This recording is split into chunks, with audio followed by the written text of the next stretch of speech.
From MPB Think Radio, this is the Sit Down with Russ Latino, where we explore the ideas and people that are shaping Mississippi's future. Today we have a special guest joining us in studio, the gentleman from Rankin County, Senate District Number 20, Senate Finance Chairman Josh Harkins. Senator Harkins, welcome to the show. Thank you for having me. It's good to be here. And Germaine, how are you doing back there behind Josh? If I was Josh, I'd be nervous with you behind me.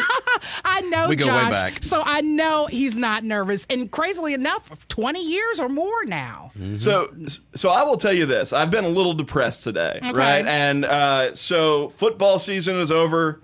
It is a time for great mourning, gnashing of teeth, rendering of clothes. Yeah. But I walk into the studio, and by golly, it's just covered in pink, and we've got hearts everywhere. I had to do it, Russ. I had to do it. It's a subtle reminder for both of us, Russ. It is a good subtle reminder. Now, I just want to say that I purchased my wife's gift 3 months ago because I'm just that ahead of things. But for all of you out there listening that have not yet gone and gotten your spouse or your beloved something, now is the time to go do it. Yes. Do not wait until Friday morning. Yeah, and we were saying earlier that a lot of times, particularly if you've been married for a while, your spouse might say, "Oh, I don't really want anything," or "I don't really need anything." Yeah. That is a bald-faced lie. It is. It is. And what I've done is with my spouse, I just ask for it. That's fair. You don't just go buy it yourself and give it to him to give you? No, see, what happens is he gives me the money, and then I go shop for the So I'm item. very surprised by that, given how subtle you are. And so it really is a shocker to me. Thanks, Russ. So look, Valentine's Day aside, depression aside over football, there are crawfish and king cakes now. That's a good thing. Absolutely. There's a lot going on in the legislature. Obviously, your committee is a very important committee in the state Senate. Is it the functional equivalent of what House Ways and Means is? Is that a lot of people, I think, tend to think of it that way? Yes, they align very similar. They discuss and debate similar bills, similar functions of government. Bond bills, if there's a bond bill in the session, that's where it will originate. Any taxes, tax increases, tax cuts, all fees, all those things go through finance. Okay. There has been a lot of conversation around taxes, obviously. For years now, we've been having big conversations around taxes in Mississippi. Dating back to 2016, when there was a conversation then about the elimination of what was the 3% income tax bracket. Yes, I remember that. That was a big tax bill. I think it was around $315 million, $320 million that eliminated the 3% bracket, and it phased out the franchise tax. The thing I remember about it was it took 3 years to phase out the 3% bracket, and we've come a long way now. We've started eliminating brackets in one single year. We've dropped the rate down, so we've come a long way in 10 years from where we started from in 2016 with this effort to reduce the tax burden on Mississippi families and Mississippi businesses. Yeah, so you had that cut in 16, and then again in 22, you guys came together and passed what at the time was the largest income tax cut in state history. Still is, up until you do something else. And that was to eliminate that 4% income tax bracket in year one, and essentially to bring down what was the going rate on the rest of income, which was 5%, down to 4%. Down to 4%. That happens at the end of next year? Or that happens 26, calendar year 26, the rate will drop down to 4%. We're at 4.4 for 25, and in calendar year 26, it'll go to 4%. So now the conversation, and to some degree the conversation at 16 and 22, is a conversation around, at least from the House's point of view, and maybe the governor's point of view, is like, how do we eliminate the income tax? The House filed a bill, HB 1, that is got a lot of moving parts, right? Yeah. It's a big bill. A lot of different moving parts. I mean, obviously, they have a target of eliminating the income tax by 2037. They also want to raise, it's not necessarily the gas excise tax, but they want to remove the sales tax exemption on gas and create a 5% sales tax on gas. And then they wanted to create a 1.5 cents local sales tax option that would go to cities and counties. So a lot of moving pieces as to when tax increases take effect versus tax cuts, all of that stuff. You guys in the Senate have taken a little bit of a different approach. And so I wanted to give you a chance today to kind of walk through the way that y'all are thinking about this approach. Yeah, and I think you take a look in total of what we've done since 2016. There are other taxes that we've worked on eliminating. We've I wouldn't say eliminated the inventory tax, but we transposed it to where you pay the inventory tax locally, but then you take it as a credit off your income tax. So one of the things we got to think about is in the elimination of the income tax, we're setting up the inventory tax to be back in play for businesses. But I think what we want to do is and we've talked amongst ourselves and really tried to come up with a plan that continues to eliminate or reduce the income tax down. It doesn't phase in an elimination per se, but it does continue to cut the rate. And over the next 4 years, our plan would look at cutting the rate from 4% to 3%.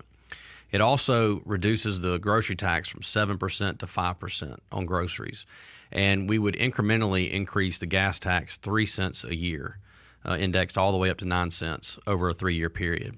So what that does is it provides funding for our infrastructure for roads and bridges. A part of it would be used for MDOT, part of it would be used for state aid road. The grocery tax would go from 7 to 5%, which would give some relief.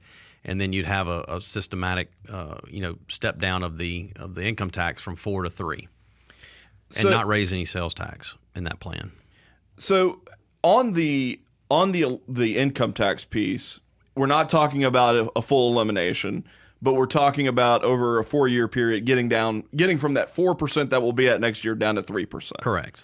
And so that looks like the first new cut happening in 2027? 27, yes. Okay. And then just a 0.25%. 0.25% every year, and then it would phase out, I guess, at 4 years it would be down to 3%. And you could take steps again to further reduce the burden on working families and reduce the income tax rate lower. It gives you time to, assess the environment. I think the one thing that we've learned in the 3 weeks of Trump's presidency is that nobody knows what's fixing to happen. And I think one of the things that we want to be careful about, we're not really sure what Medicaid's going to look like, if they're going to go to a block grant, if they're going to change up the formula with the FMAP. So I think everybody's kind of in a wait and see approach, and it also goes for other things. I mean, we're obviously we're heavily dependent on the federal government. They subsidize our budget to the tune of about $13 billion a year. So they're looking to make big cuts. Some estimates say they were looking to find $2 trillion of waste in government spending, and so what that translates to me is that, hey, states, we're fixing to tighten the belt, and that's going to impact you and how things are done at the state level. Do you have a sense in real terms, both of these bills have a component of an increased tax and then a decreased tax? Yes. Do you have a sense in real terms on your plan whether or not it's a net cut from the beginning? Or Great question, Russ. I'm glad you asked that. The net effect of this cut is a $326 million cut. In year one or in over 4 years? Upon completion. Upon completion. It's a total hit to the general fund of about $538 million. Okay. So I guess it cuts about $411 million in income, and it raises about $212 after the full implementation of the gas tax. It cuts the grocery tax by $127 million. So the total cut to the general fund is about $538 million, but it raises about $212 million in gas tax.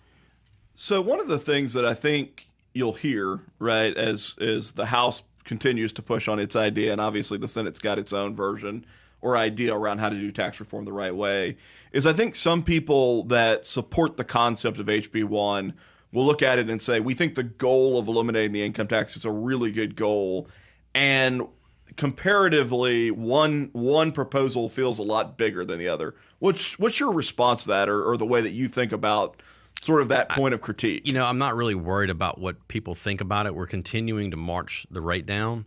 One plan utilizes raising revenue to do it. The other one doesn't. I think you can find people that would probably like both plans. Some people may like one plan more than the other because it impacts them differently. So I think the policy of lowering income tax and lowering the tax burden on the working families of this state is what we're trying to do, and it's what we're accomplishing. But you got to also remember there are other taxes out there that we've cut along for businesses too. I mean, we've eliminated sales tax on software as a service. We've given full expensing to corporations for reinvesting in their business. So we're kind of walking a double-edged sword here by working on lowering the personal exemption or the personal income tax reduction, and also maintaining a good environment for businesses to grow and prosper that eventually hire our citizens to work. And And hopefully that the steps we've taken are going to lay the groundwork for a very prosperous economy and to continue that. And if it works, there's nothing stopping us from continuing to lower it. We're talking with State Senator Josh Harkins today. The Senate is rolling out its big income tax reform package. Obviously, there's been a lot of conversation in the first couple of weeks of session around a bill that came out of the House. We're going to be back in just a moment right here on the Sit Down on MPB Think Radio. I'll talk a little bit more about the plan and maybe some other stuff going on in the legislature.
We're talking with State Senator Josh Harkins. My intro music, Germaine, has gotten a little crazy. It's funky, and every time that beat hits, my foot is like bam, bam, bam. Over there jamming. I like it. I like it. I need more Germaine in my life. You've got like just this natural effervescent energy. That's awesome. It lasts until 5 o'clock. Well, 5:30. And that's when Red Bull kicks in. Yes. That works. I start freebasing Red Bull at about 9 a.m. I love you. Wrap up sometimes around 1 a.m. That's right, Russ. It's fun. Oh. Do you freebase Red Bull or anything? Josh? I don't freebase. Let it be known. But I will do some mini thins. Let it be known. Here and now. But I will do some mini thins. No, I don't do that. Too fun, Josh. Oh, well, we were talking about the Senate plan. Obviously, there's been a lot of anticipation to see what you guys would do, and to some degree, some pressure. The governor's out there certainly parroting and championing the idea of eliminating the income tax. You certainly have seen House leadership do the same thing. I've been a big proponent over the years of the elimination of the income tax. I think conceptually it makes a lot of sense. I think when I look at the 9 states that have operated without income taxes, that they've succeeded in ways that I think we would like to replicate. But I also get your point, which is at some level, however we approach it, whether we're talking about the full elimination of the income tax or something that stops short of it, we got to be responsible. And part of that is figuring out what are the conditions on the field that we're in. Yeah. You know, I've heard a lot of people who maybe are against the idea of the elimination of the income tax or even the reduction of the income tax will say the state can't afford to do that, right? Mm-hmm. The state has all these other obligations. I'd mentioned to you that, you know, you guys had all these tax cuts in the last 10 years. And every single time one of those tax cuts has been put into place, before you passed it, someone in the media or an advocate said, if they do this, there won't be any more funding for schools. Yeah. Or there won't be funding for these programs. And what we've seen instead is that state revenue has gone up over $3 billion in the course of that 10 years, even as you guys have been cutting taxes. Yes, it has. And I think, you know, if we're going to be intellectually honest, there's been some issues that have come about through COVID, through federal spending that have kind of exacerbated that. But we're kind of getting through some of the federal money spending side of it. And, you know, that's starting to kind of, you know, we're weaning away from it a little bit. It's coming to the end of it. I guess all of it has to be spent by 26. So we'll have that kind of flushed out of the system, and that money have been spent. I think any leftover money that's available that wasn't spent through the multitude of contractual opportunities from, you know, IHL institutions, community colleges, education, all those things that were left over goes into MDOT and will be used for maintenance on our roads. So that's a good use of the funds, so they don't get sent back to DC. They actually will be put into the ground. But I think you take a look at it and responsibility. I think that's the part that I'm most concerned about, is the responsible part of how you do this matters. And I think it's easy to get caught up in the hysteria and the excitement about, oh yeah, let's eliminate, let's cut it. But on the same token, you still have all these bills out there that are introducing new spending and coming up with ways or different programs to try to solve some of the problems that government, either rightly or wrongly is trying to solve or shouldn't be solving. But I think you have to take all that in total and try to come up with some policy that just says, look, we're gonna stick to the priorities that we have laid out, and we're going to continue to cut taxes. We're going to continue to monitor spending. We're going to try to make sure that we're spending it in the most efficient means and ways necessary, and create the value of we're driving the things that are important to us. And we've demonstrated over the last 10 years we've cut more taxes than any administration in our state's history. I mean, we have cut taxes numerous times in numerous ways, and we've made this effort to cut the personal income tax to help give citizens back more of their money they work for. So I think people like to throw out the Kansas situation. I think that you have to take that in context of what they did. I think anybody looking at how they implemented their tax plan could tell that was going to be not a good way to get off the ground. And so I think we've taken lessons from that, and we've tried to maintain, implement measures. The 2% set aside. We set aside 2%. We budget 98%.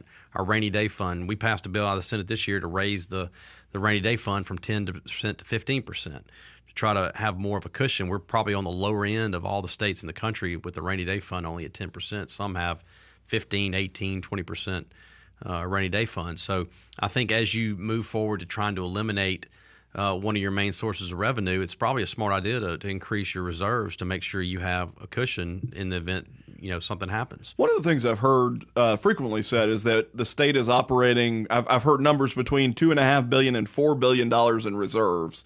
Those are different pockets of money, right? Yeah, some of it. I think our rainy day fund's at close to $670 million. That's 10% of our budget, and it increases as the budget increases. You have CapEx money that will be spent on projects, on things that we haven't been borrowing money for in the last 3 years. We paid almost $1 billion of debt down for our general obligation debt. We've gone from $4.6 billion. After this year, it'll be $3.6 billion. So we paid $1 billion of debt off. We haven't borrowed really any new money in the last 3 years. We're kind of subsidizing some of the MDOT funding through CapEx money. We've put in hundreds and hundreds of millions of dollars over the last 2-3 years in MDOT. I-55 project in DeSoto, Highway 15, Highway 7 going to Oxford.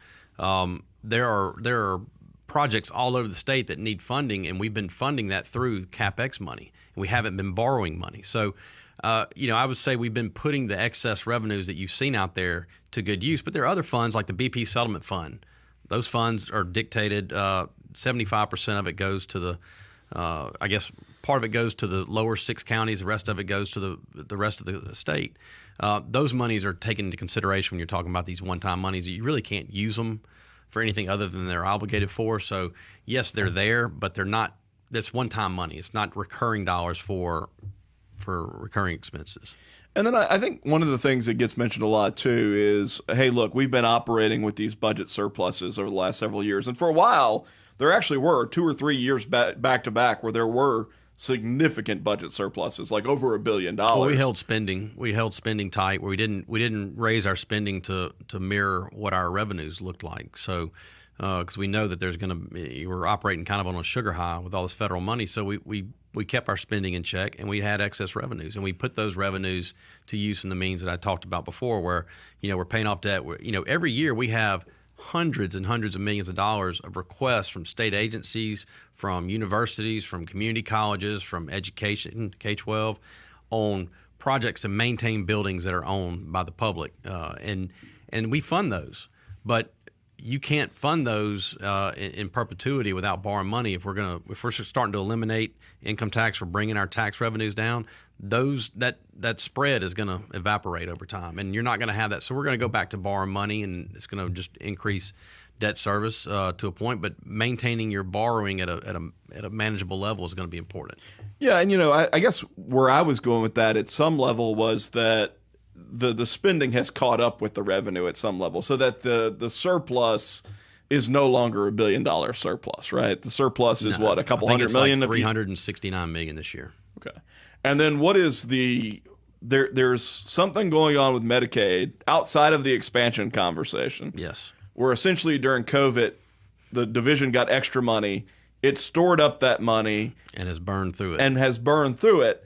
And now the budget for Medicaid is about to get a lot bigger, right? I think their request is about $213 million this year. And it's going up, I think, somewhere around $300 for the following year. So that's money we're going to have to come up with. So the spread we talked about earlier is essentially almost eaten up. And then help me understand, too, as you guys start to focus on the state retirement question, are you also looking at additional funding for that? Yeah. I mean, we're going to have to come up with some additional funds to put into PERS. We're starting by drawing a line in the sand and going to try to create a fifth tier. And because the fourth tier that we have right now and the third and second tier, these are unsustainable at the current rate we're going. So we have to draw a line in the sand and make a change into a program that is sustainable, that is funded with the monies that are dedicated to it, and where future generations. I mean, we don't print money in Mississippi, but this is the closest thing to just taking out debt on your kids and grandkids if you don't address this PERS situation, because it is a $25 billion unfunded liability that will be coming due at some point. Yeah, and I think when people hear that, they're kind of shocked by it, right? Well, I mean, they're shocked by it, but I think if you're not, well, first of all, if you're not a member of PERS, it kind of flies over your head, and you're like, oh, that sounds awful, and you go on about your day. But if you're a member of PERS, and that's your lifeline to your retirement, it's important. And I think it's a commitment the state made, and we need to honor it. But we've got to change it in order to honor it, in order to be good stewards, not only for the members in PERS, but also the taxpayers. Well, I mean, here's part of the analysis, right? You got this $25 million unfunded liability. Billion. Yeah, I meant to say billion with a B. With a B. It's important. $25 billion in unfunded liability, which basically means that the amount that's coming in and the investment income earned on the amount that's coming in is insufficient. We're $25 billion short of being able to pay those long-term responsibilities, the promises that we've made to public employees. The consequence in part is that we've set up a system where the math never worked, right? The amount that was being brought in was never sufficient to pay for what was being promised to people.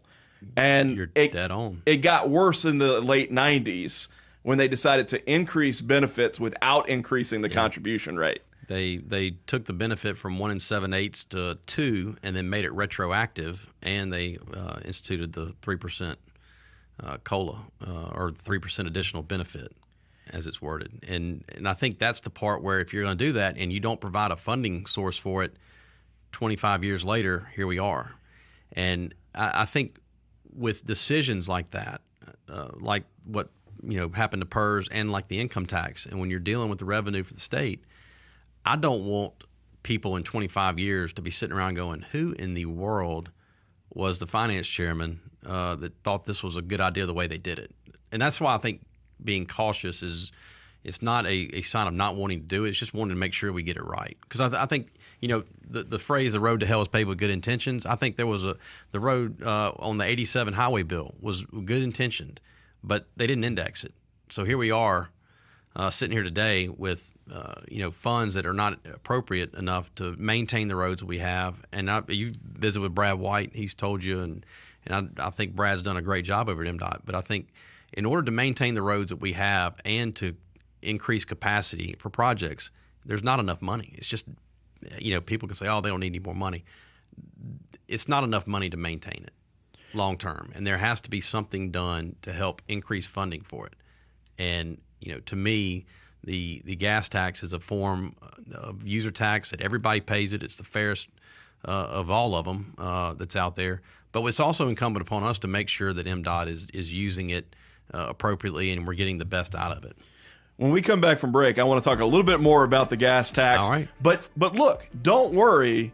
This is going to be saved in perpetuity on YouTube Live. Yeah. Right? It's going to be saved in perpetuity on Spotify. So 25 years from now, if something has gone awry, they can figure out who was the Senate Finance Chairman. We'll be back in just a moment.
You're listening to The Sit Down right here on MPB Think Radio. I'm your host, Russ Latino, joined in studio today by the intrepid state senator from Rankin County, chairman of finance, Josh Harkins, and feeling the love today in the studio, hearts and pink lights surrounding us.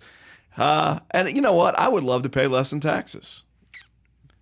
I suspect if you were to put out a poll right now and said, do you want to pay more or less in taxes, that the less option would be very popular. I think it would. Same as if I took 10 kids to the grocery store and said, do y'all want candy? I think the answer would be yes for most of them. The only difference, Josh, not to get too philosophical in your analogy, but I already own the candy. You're trying to take it from No, it is. And I think, look, to be honest, I think, you hear people talking about property taxes and grocery taxes right now. I mean, I think that's the one that I've heard more of concern from people. And, the property taxes are your local taxes. That's your county and your city, the millage and reassessment. And that's what's driving the price on that up. But grocery taxes, it's, some people think they pay their taxes once a year. They go to the grocery store every week. And, there are people that have more of an impetus to focus on the grocery tax than the income tax. And, part of me personally, this is just my opinion, not anybody else's, but, the income tax is the one tax that we can, we have the front end, the back end of. Prices on groceries can fluctuate. So any realized benefit of a reduction, may or may not be short-lived with inflation. And so it's just going to be that much cheaper than it would have been if we didn't. But look, it's important, and people have expressed to me concerns about all three of those areas. Yeah, I think if you look at the math on the grocery tax versus the income tax, if you were talking about the elimination of the income tax, or even what you're talking about, going from 4% to 3%, the benefit for the average worker is going to be way bigger on the income tax side than it is on the grocery tax side. I've done the calculations 100 ways to Sunday, and I'm just telling you the net benefit of elimination of the income tax, or either a significant cut to the income tax, is way, but you'd have to be spending thousands of dollars a month on grocery, and the average family just isn't, in order to balance those two things out. But I get that there is this populist appeal in the sense that people go to the grocery store, and on a weekly basis, they're going, eggs are really expensive. Yeah. Right? It's what they see. It's what they know. It's that, you pay your taxes one time a year, and it's almost out of sight, out of mind, and they're reminded every week they go to the grocery store, and that's what sometimes I guess that's what you focus on. So, but let's talk about that a little bit. You guys aren't eliminating the sales tax on groceries, and No. I want to call it the sales tax on groceries because it is just the general sales tax. Yeah, general that gets sales tax, applied. like anything else. You go buy a shirt at the mall, you buy anything, you pay the general sales tax rate of 7%. And I remember, some of this conversation happened when Governor Haley Barbour was governor. Now 20 years ago. Yeah, it's crazy to think Time about. flies. And at the time, I think his position was, well, for a lot of people who are actually earning money and maybe part of a cash economy where they're not banked, Yeah, the only tax they pay is the general sales grocery, tax. yeah, general sales tax, and So, but I get the argument, right? So the other argument I've heard against the elimination of the grocery tax or even the reduction of the grocery tax historically has been that municipalities rely on the sales tax diversion. it's right? a big income driver for a lot of smaller municipalities, and in our plan, we take that into account and we make them whole. So when you reduce the grocery tax, you're not losing the $1 of tax that you've eliminated or you've reduced. You also have all these diversions that are off of it that cities and EEF and public safety, all these have little parts of it that they get a diversion of from the sales tax generated at these transactions. So you have to make them whole or else you're cutting their budget. So instead of just a dollar for dollar like the income tax, you cut a dollar, it costs you a dollar. You cut a dollar of sales tax, it costs you about $1.30 or of grocery tax. It costs you about $1.30 to cut a dollar. Yeah, in order to make everybody whole. So, I think that's part of why I've always looked at that with some suspicion. It's like, hey, not only are we cutting revenue, but we actually are adding an expenditure because to make the city whole, it literally is the state spending more money. So, it's an interesting balancing act. I'm curious, in talking about the gas tax, I heard you mention before break that one of the problems with the 1987 plan and we don't even have cough buttons here. It's just go natural. Just do your thing, man. And but one of the ways that was designed was that it did not index the excise tax on gasoline. Correct. Your plan includes 3 years of 3-cent increases on the gas tax, which will bring it to what, 27.4 per gallon, plus the 18.4 that you pay for the federal excise tax on gasoline. Is there an indexing component? Yes. Okay. Explain how that works. It would just be indexed. You'd have a baseline year of the first year, and then you'd use 2-year increments to kind of judge the increase in inflation. And then it's a pretty convoluted way of, I guess, explaining it, but it indexes. Are you telling me I won't understand it? Is that what I hear? I may not be able to explain it to you properly. I won't understand it, Russ. It does it, but it caps it at 1 cent. It doesn't raise it any time over 1 penny, and I think it's going to mark the market as far as inflation, where you're not having to go back and revisit this, and it's we'll have kind of a fix in that will take care of it. And at some point, if the situation gets better, we can come back and lower the gas tax if that's what the legislature so chooses to do. Yeah, and I think part of the House plan, at least, they were looking at, hey, if we do this sales tax on gasoline, the 5 cents, let's assume a gallon of gas is $3 a gallon. It's less than that right now, but let's say that we have a rolling average of $3 a gallon. That's 15 cents in additional revenue. Yeah, 5% sales tax. Yeah, at a 5% sales tax. And I think their thought process was that if we do that, then we can take the money that we're currently diverting from lottery and put that into PERS. Have you guys tried to address some sort of direct allocation of additional resources to PERS in your bill, or is that being done separately? I think it's separately, just through the general fund appropriation process, just coming up with an amount that we feel like is appropriate and one that you can fit in with all the other moving parts of cutting taxes. Yeah, that PERS situation is one that I feel like for a very long time there was can kicking, for lack of a better way to put it. And you guys have taken some steps here and there that I think are positive, but at times have also felt a little piecemeal, right? It's like, hey, we've got a little extra money, let's put it in right now, versus can we do something that's systematic, that brings the fund to a place that's safe, And then I think the conversation around what you call Tier 5, which is new employees, new state employees, is one that's going to be, so important. And I know you guys are advancing legislation on that.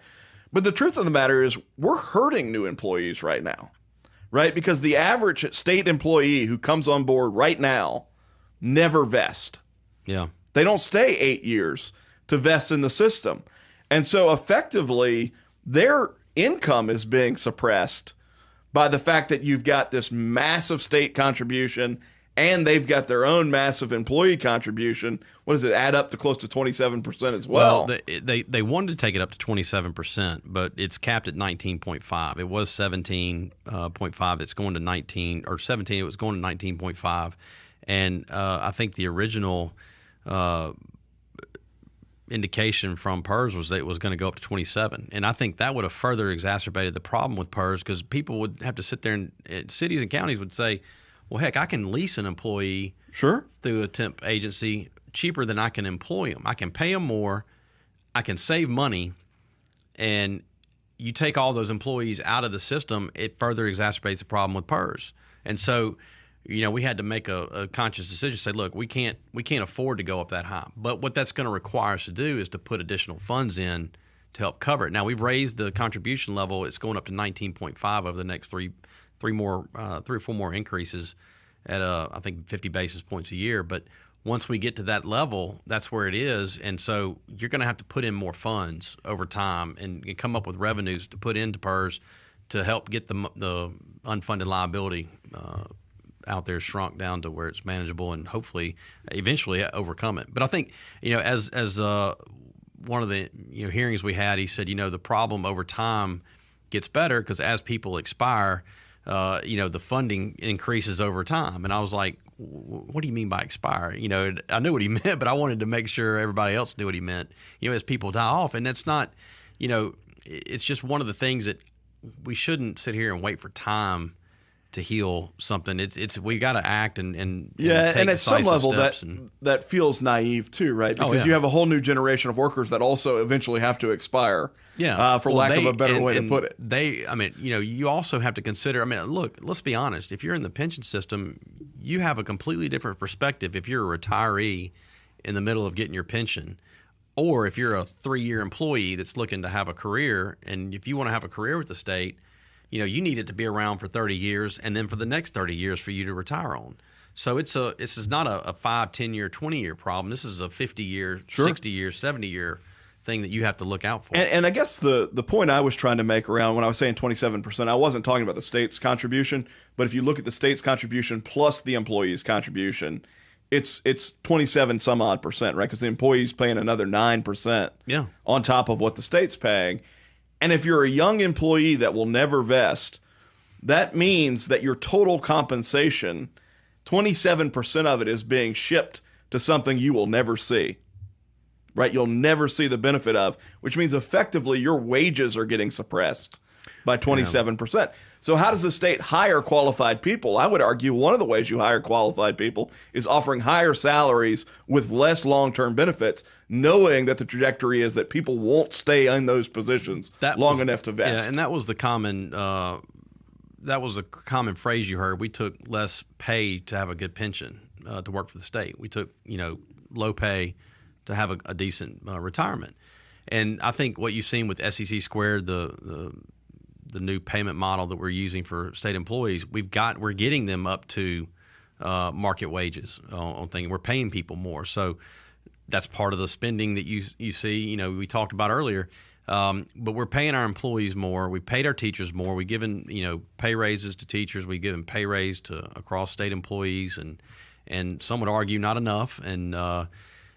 But that's happening right now as we speak. And so what we've got to do is just, we eventually have to just draw a line in the sand, come up with a new tier, and create stability in PERS for the long term, and just get ready to have to ride the wave of the unfunded liability and the roller coaster it's going to be.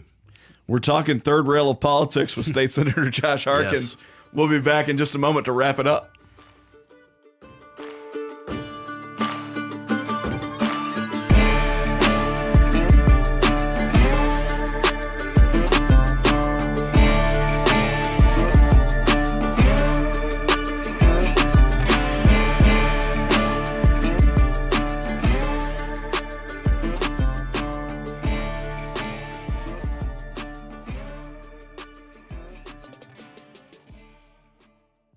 What's happening at the Mississippi Legislature? Tune in to MPB's At Issue for an inside look at the legislative session, interviews with legislators, and perspectives from both sides of the aisle. I'm your host, Wilson Stribling. At Issue airs every Friday night at 6:30 on MPB Think Radio throughout the session. You can also subscribe to the MPB At Issue podcast and catch At Issue videos on YouTube and at mpbonline.org. MPB's At Issue. Tune in, Mississippi. For this moment in Black history, we celebrate civil rights activist Ann Moody. Moody grew up in Centerville, Mississippi. After graduating from Tougaloo College, Moody became a full-time civil rights worker, participating in protests like the sit-in at a Woolworth's lunch counter in Jackson, where a mob attacked her and other protesters. Moody's autobiography, Coming of Age in Mississippi, is a powerful portrayal of life for a young African-American woman in rural Mississippi before and during the civil rights movement. This has been an MPB Moment in Black history.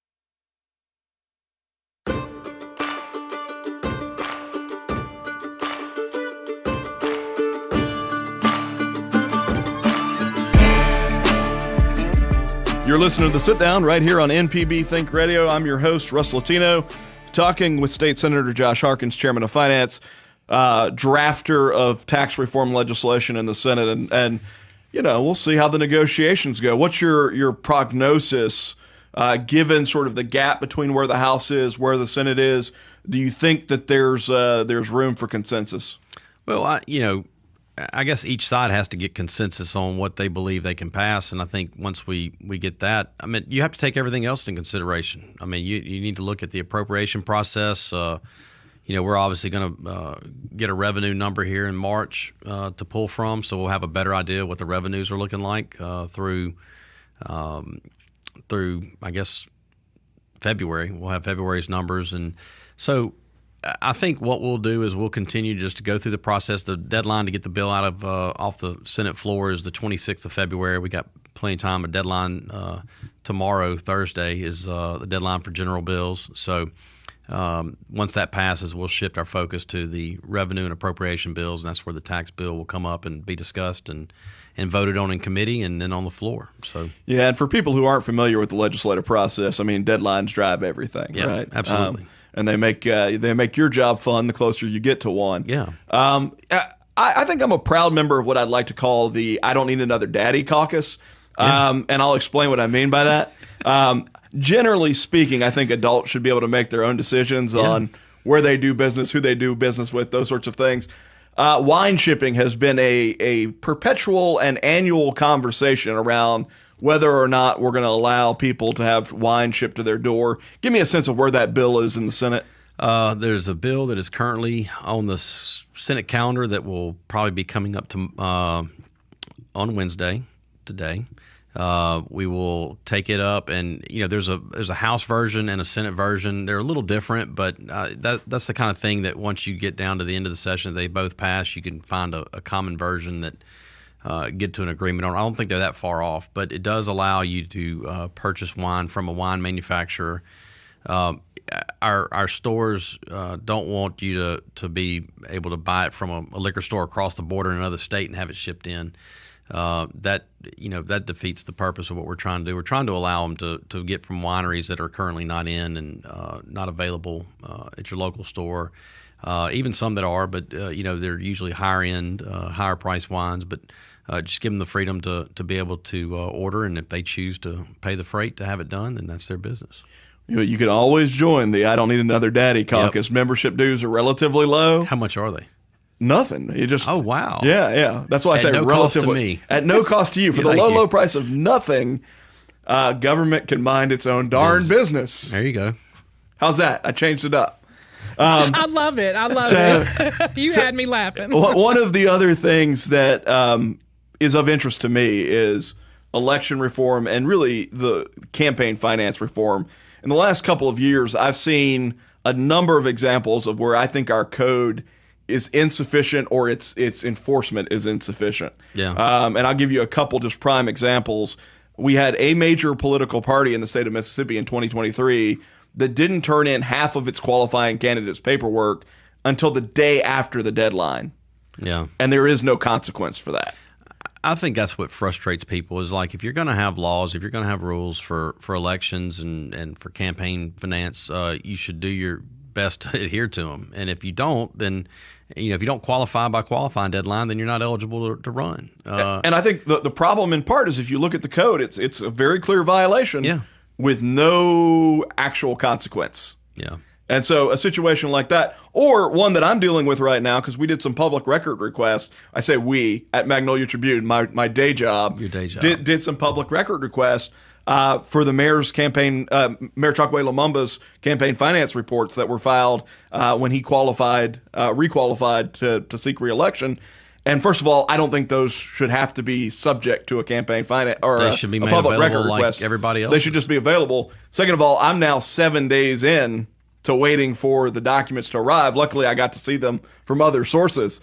But it strikes me that people should get to see almost immediately when elected officials turn in that paperwork, who are the people that are financing this campaign? Where is the money being spent? And then they can make their decisions themselves. Yeah, I mean, especially when you have a position that is spending tax dollars either on the municipal, the county, or the state level, you should have that transparency. You should have the ability to pull up and see what they have, see who's supporting them, and if there's something nefarious, or see how they're spending the money that's in their campaign account, if it's legal or otherwise. I don't see where city officials, county officials, or state officials should be treated differently from each other. I mean, we post our campaign finance reports online. I guess at the end of the month for the prior year, and during election cycles, there's several postings throughout the campaign cycle. So it's very transparent. And look, we try to do that in everything we've done. I mean, I think you look at, we transmit all of our committee meetings online that you can view them on YouTube. We believe in transparency. Well, I know Senator Germaine England has a bill that would require those reports to be filed with the Secretary of State and made public. I'm hoping that the Senate, and it sounds like you would be in support of that. Absolutely. I'm hoping that the Senate will move on that because I think it's important legislation. Anything else that you're working on that you think is worth mentioning? Look, we're just trying to, continue the effort of being good stewards of the tax dollars, making sure that we're not spending more than we should, making sure that we're trimming the fat where it is. But also, we're trying to address the core functions of government and do the things that we're supposed to do. And, there's a lot of work going on in corrections. There's a lot of work going on in child protective services and mental health, some of those things. Education, we've been really active in education the last few years. And so we'll continue that fight and continue to do good work. One thing that seems to have fallen a little bit by the wayside is the conversation around Medicaid expansion that happened last year. Yes. Is your sense that that's paused? Oh, I think it is. Yeah. You can read the tea leaves, what's going on in Washington, and I think nobody's really willing to step out on a limb for anything right now because they don't know what's coming down the road. And I think once we get more of a direction from the Trump administration and HHS, how Medicaid's going to look in the future, I think that may start to drive the conversation on what to do. Yeah, I mean, I think there's been an argument in Washington for a while, and some of the people making the argument are now around Trump, that essentially that an able-bodied adult shouldn't draw more federal dollars than, say, a sick child. No. And the effect of that, though, on expansion is that it gets a lot more expensive for the state. Yeah, it does. I think that's why the work requirement was such a big deal, mandating a pretty extensive work requirement. I think it was 30 hours. And so I don't think you'll see that change if the discussion ever comes up again. Yeah, the Senate had a bill that wasn't full expansion. You guys went up to 99%, and then you had a work requirement 30 of 30 hours a week. Mm-hmm. Is that right? Yes. So we do this thing at the end of every episode, 5 questions, a little bit like Inside the Actor Studio, minus the pretension. Okay. First, very easy question, sweet tea or unsweet tea? Oh, I'm a sweet tea. There you go. Sweet tea, absolutely. All right, you and are I like the sweet tea that you have the clear syrup you pour at the table. Oh, wow. That's heavy duty. Yeah, that's aggressive. Yeah, that's very aggressive. Good for you. You are driving 95 miles an hour in your truck. My wife, I Hypothetically. can already hear her in my ear. Hypothetically. And you're jamming out to something on the radio. What are you listening to? If I'm going 95, I'm probably listening to White Zombie. Okay. Your boss, Lieutenant Governor Delbert Hosemann, said he would be listening to Fox News. Yeah. So your White Zombie is a little bit more fun than that, Yeah. I would argue. What are you reading right now? Yes. I actually got a Winston Churchill book that I'm going to try to start reading here as soon as I get a little free time. And I like Winston Churchill. I think he's one of those figures that is very interesting, and you never know what you're going to get with him. He's pithy and has a lot to say back in his Biscuit time. or cornbread? Oh, biscuit. Okay, cool. Good call. We've been talking with State Senator Josh Harkins right here on the Sit Down with Russ Latino. Another great show. Thanks to Germaine in the booth, Thank you, keeping me Germaine. straight Oh, y'all are and providing real entertainment along the way. This is a production of Mississippi Public Broadcasting right here and is funded by generous contributions from listeners like you. Today's show was produced by Germaine Flood with live stream production by Joseph Hall. For my special guest, Senator Josh Harkins, I'm Russ Latino. Stay tuned for Southern Remedy.